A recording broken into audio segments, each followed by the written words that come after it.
The date is Monday, May 22nd. I'm Louis Morals, and this is a Market Bull Update.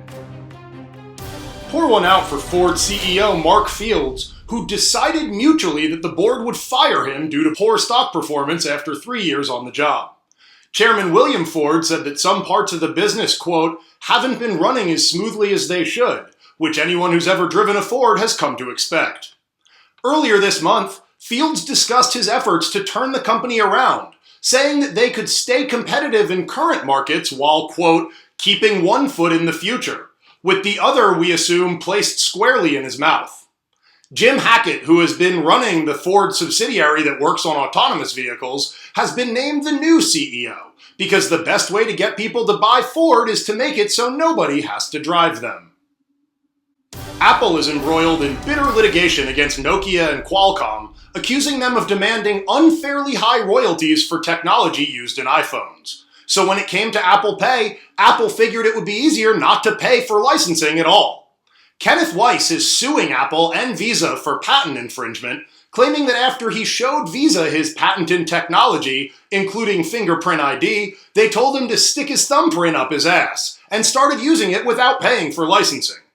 Visa then partnered with Apple to build Apple Pay, which Mr. Weiss argues violates his patents. And all of this would be much more interesting if anybody used Apple Pay.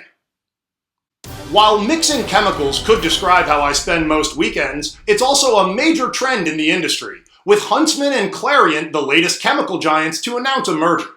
Recent transactions include deals between Dow Chemical and DuPont, as well as Bayer and Monsanto, as companies look to gain scale in the race to completely dismantle all environmental regulations. Peter Huntsman will become CEO of the newly formed Huntsman Clariant, the same time that his brother, John Huntsman, has been named as Trump's ambassador to Russia, where he will similarly be working to ensure a smoothly executed merger.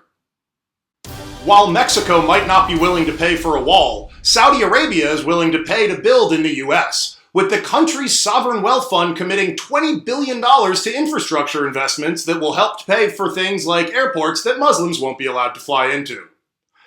The funds will go through the investment company Blackstone, which is run by one of Trump's top supporters, Stephen A. Schwartzman, and we're happy to see Trump diversifying his conflicts of interest beyond Russia. This has been a Market Bull Update. I'm your host, Louis Morals, reminding you to diversify your portfolio and homogenize your friends.